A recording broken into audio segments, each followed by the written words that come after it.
the last several years have made much room for conspiracy theories to flourish. Why? It's all the conspiracies.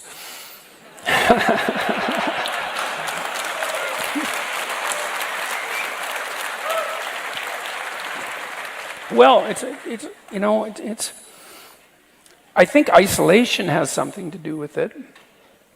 I mean, all of us have a proclivity to spiral off into some delusion, that's wherever we're weakest in our conceptual structure. And part of the reason, for example, for free speech, the reason that free speech is so necessary is because you have to tell other people your stupid ideas so they can cuff you, so you don't go insane. I really mean that, because you say, well, if speech is upsetting and if it's offensive and so forth, why not just constrain it to only what's nice and harmless? And the problem with that is we're all pretty crazy, and we have to throw out those, what would you say? Half-baked ideas. Yeah, that's right, those half-baked ideas. Yeah, or quarter-baked, or worse. We have to throw them out there because we're not smart enough to fix them on our own. And so a lot of what we do collectively as we communicate is we really keep each other sane.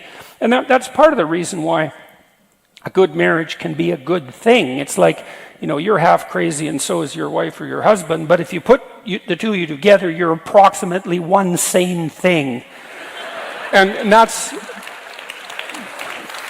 I even mean that technically, because part of the reason that sex itself emerged is because the probability that pathology on one side is going to be met by precise pathology on the other at the genetic level is quite low. And it's the same on the ideational front. Like, the stupid ideas of your wife and your stupid ideas are probably not the same stupid ideas.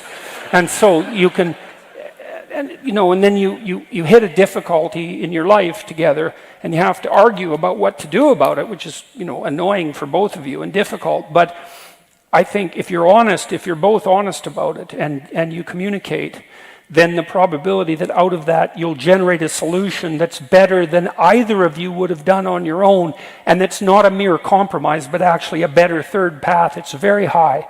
It's certainly better than just doing it on your own. And then, and more generally, I think I don't think free speech is a right among other rights. I think you have the right to free speech so that you can bear the responsibility of thinking and speaking truthfully, and that's necessary because if no one does that, then everything ends catastrophically rapidly. So one of the things you see in totalitarian societies, and this is really their hallmark and partly why they're known as totalitarian, is that in a totalitarian society, everyone lies to everyone else about everything all the time. So it's not like top-down dictator is telling everyone what to think. It's like top-down dictator everywhere. Wife lies, husband lies, children lie, teachers lie, businesses lie. What did they say in the Soviet Union? They pretend to pay us and we pretend to work. The antidote to totalitarianism is in fact free speech, and it's not because there's no such thing as hate speech, because there clearly is, and it's not because you're so wise when you talk, but because the only antidote to stupidity is something like free expression and its criticism. And so when we're isolated, we're not doing so much of that. And then you add the virtual world to it, and it's a weird place. One of the things I've really been thinking about with regards to social media is that I think part of the reason social media is so unbelievably toxic, there's two reasons, I think. One is it's free. So that's the wrong cost. It's like you can say something to 1 million people for free. And so then maybe you say something stupid, caustic, bitter, and miserable. And if you've been on Twitter, you've probably done that and certainly seen it. And there's zero cost to it. You can do it, but then it's even worse because one of the things that's very interesting about social media is that people will absolutely say things that they would never say to anyone face-to-face even once. And why won't they do that? Why will they do that? Well, it's because if they said it face-to-face, something not good would happen. And it might be, some of the time, it would be that they would actually get hit.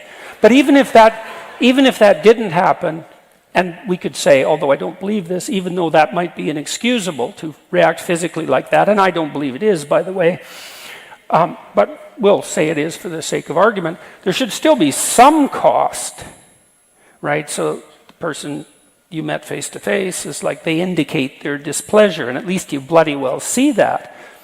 On social media, it's not there at all. And so the incentives for communication in social media do not match the incentives in the real world. And that means that social media is insane.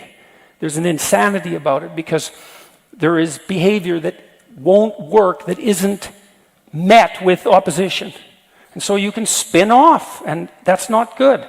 And like, I don't know what we're going to do about it, but I really do believe it'd probably be better if every time you posted something on social media, you had to pay something. Like maybe you had to wait. You write it, you have to wait 5 seconds before you get to post it. That's a cost, right? It's a cost in terms of time. So if you're willing to pay it, okay. If you're not, don't. Or maybe it should cost you a nickel or something like that. But so that's another reason people can pop up conspiratorial theories, and you get a bad notion of how people are thinking, reacting by sampling social media. And now we're all isolated for 2 years and we're half crazy anyways. And we know, Tammy and I went to Washington before we went on this tour, and one of the things we did learn that part of the reason that the polarization process is affecting your society at its highest levels, let's say, in the discourse between Republicans and Democrats in Washington, is that a lot of the social institutions that aren't mediated virtually have disappeared. You know, because the Republicans and the Democrats, they used to live in Washington together. Now most of them don't. 40% of your reps sleep in their offices. They don't have apartments in Washington. You know, if you're a Democrat, a reasonable one, and you meet a reasonable Republican, the first thing you realize is they're kind of 80% like you. But if all you meet is their political opinions in a virtual space, well, they're nothing like you. And we don't know what glue held the country together, and we have no idea how much those face-to-face meetings or those surrounding social institutions allowed people to humanize each other outside of the political domain. So that's another contributor to conspiracy theories. And one of the things I've been thinking too about talking to people along on this tour is, I know all of you are here, at least in principle, because you've decided in some way to try to aim up, get your life together. Maybe you've been convinced of the utility of that. One thing you might really want to think about is that your civic institutions at the local levels are pretty shaky now. You know, there's not a lot of people. Churches are emptier than they were. Business clubs are starving for members. Like, the local institutions aren't thriving, and that makes people isolated and lonesome, because that was one of the things they used to do so that wouldn't happen. But it also really badly affects the integration of the whole society. And so I really saw that in Washington. It was quite frightening to see. And you know, too, in the House, everything's filmed, so people can't really say what they think the way they once did, because they sort of have to be, you know, they're performing all the time, and that might make them less reasonable than they would otherwise be, certainly less transparent. So a lot more face-to-face, genuine, on-the-ground interactions with real people would likely help that. So it's worth thinking about if you're looking for something to do.